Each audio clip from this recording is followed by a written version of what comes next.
मैं भारत को भारतीयता की मान्यता के आधार पर फिर से खड़ा करना चाहता हूं, उस काम में लगा बिना अकल, बिना सोचे, बिना समझे हमने वैलेंटाइन डे चालू कर दिया। स्कूलों में, कॉलेजों में पागलों की तरह से Valentine day, Valentine day, Valentine day. अब जहां सेक्स संबंधी ही जिंदगी का सारा उत्कर्ष है, चरम है, तो वहां फिर मान्यता क्या है? वहां मान्यता यह है कि स्त्री और पुरुष ऐसे ही हैं जैसे इस्तेमाल करने वाली वस्तुएं। जब तक मजा देती हैं इस्तेमाल करो, जिस दिन नहीं देती हैं फेंक दो, नहीं ले आओ। तो महिला जब तक आनंद दे रही है तब तक रखो, जिस दिन बेकार हो गई घर के बाहर निकालो, दूसरी ले आओ, बाजार में मिलती है। अब परिणाम क्या होता है कि एक साथ बहुत सारी महिलाओं से शारीरिक संबंध रखना, तो पता कैसे चले बाप कौन सा है? बिना शादी के बच्चे होंगे तो पता कैसे चले बाप कौन सा है? तो इसलिए यूरोप में परिवार बनता नहीं है। परिवार तो कुछ निश्चित बिंदु से शुरू होता है ना। परिवार तो ऐसे शुरू होता है, मेरी माँ ने कहा देख ये तेरे पिताजी हैं, बस वहीं से शुरू हुआ। वहां कोई माँ ये कह नहीं सकती कि ये तेरे पिताजी, पता ही नहीं है उसको कौन सा पिताजी है।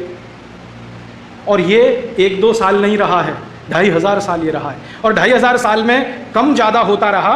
आज भी 2006 में यूरोप में यही चल रहा है। मैक्सिमम लोग लिव इन रिलेशनशिप में हैं, धर्म पत्नी और पति बन के नहीं है। गर्लफ्रेंड बॉयफ्रेंड हैं, पति पत्नी नहीं। जो हमारी परिभाषा है ना पति पत्नी की, नहीं है। तो वहाँ फिर होता क्या है? वहाँ फिर होता ये है कि जब इतने सारे लोगों से इतने तरह के संबंध आप रखें, तो सबसे ज़्यादा वेनरल डिसीजेस, सेक्स जनित रोग सबसे ज़्यादा इसी समाज में, सबसे ज़्यादा। और आजकल तो आप सुनते हैं ना बार बार, वफादार रहो, एक ही पत्नी से संपर्क रखो, नहीं तो ये हो जाएगा, ये हो जाएगा। यूरोप में ये कहानी 2500 साल से ऐसे ही चल रही है। फिर बीच बीच में कुछ लोग ऐसे आए यूरोप में जिन्होंने इसको बदलने की कोशिश की। बीच बीच में उनके समाज में ऐसे लोगों ने जन्म लिया, वो कहने लगे कि ये अच्छा नहीं है, गलत है, इसमें कुछ लिमिटेशंस करो, नियम बांधो, परिवार बनाओ, शादियां करो, शादियों के साथ रहो। ऐसे कुछ लोग आते रहे, लेकिन उनको जिंदा नहीं रहने दिया समाज ने। अब मैं कहानी सुनाता हूं।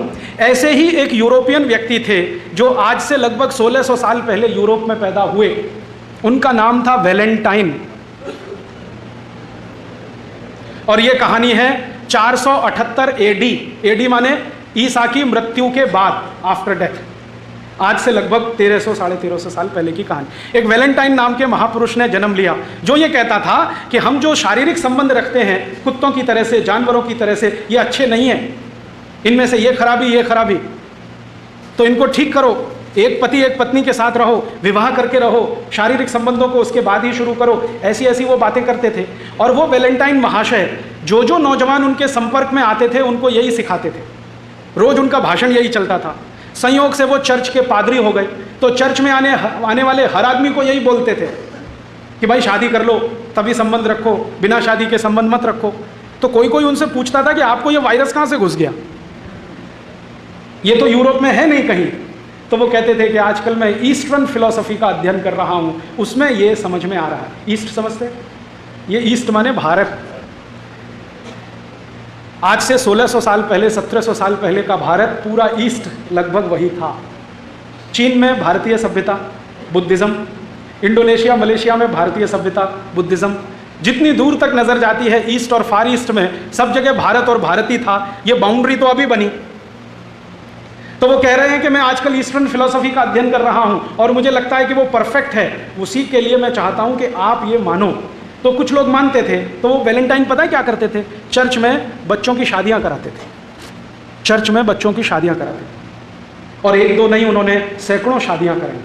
जिस समय ये वैलेंटाइन हुए उस समय रोम में एक राजा था, उसका नाम था क्लॉडियस।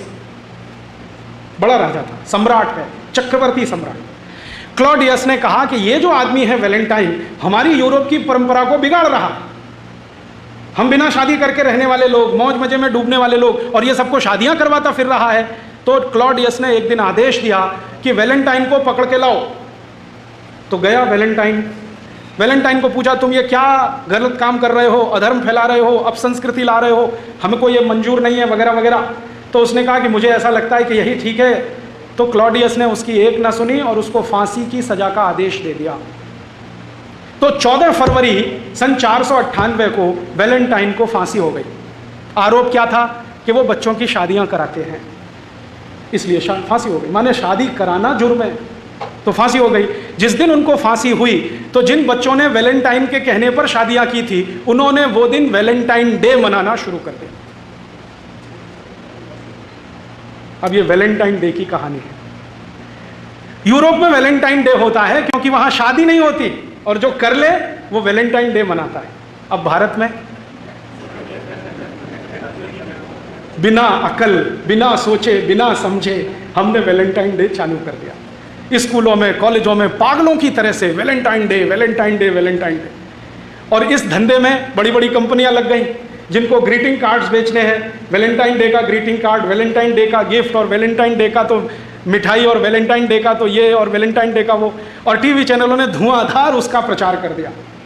तो गली मोहल्ले छोटे छोटे बच्चे 10-10, 12-12 साल के वैलेंटाइन डे में फंसे हुए हैं। हाँ, और ऐसे मूर्ख हैं कि वो जो कार्ड भेजते हैं ना उसमें लिखते हैं would you be my Valentine. हाँ, इसका सही मतलब है कि आप मेरे साथ शादी करोगे। और वो एक को नहीं 10-10 को भेज देते हैं, 20-20 को भेज देते हैं, 25-25 को, would you be my Valentine. अभी मैं तो एक दिन तंग हो गया, परेशान हो गया। बंबई में मैं एक सज्जन के घर खाना खाने गया तो उनके घर में एक दादाजी हैं, दादाजी 65 साल के, उनको 25 ग्रीटिंग कार्ड आए हैं, लिखा हुआ would you be my Valentine. लिखने वाले कौन हैं? 15-20 साल के लड़के लड़कियां। वो दादाजी को वैलेंटाइन बना रहे हैं। मूर्खों को पता नहीं है कि वैलेंटाइन होता क्या है। बिना सोचे, बिना समझे ये जो हम लेते हैं ना, ये ऐसा नाश करता है। तो यूरोप की तकलीफ है, वहाँ शादियाँ नहीं होती हैं। शादी कराने वाला कोई पैदा हो जाए तो उसको फांसी हो जाती है। इसलिए वो कभी कभी ऐसे लोगों को याद करने के लिए कुछ सेलिब्रेट करते हैं। हम उनकी नकल करें ये बिल्कुल ज़रूरी नहीं।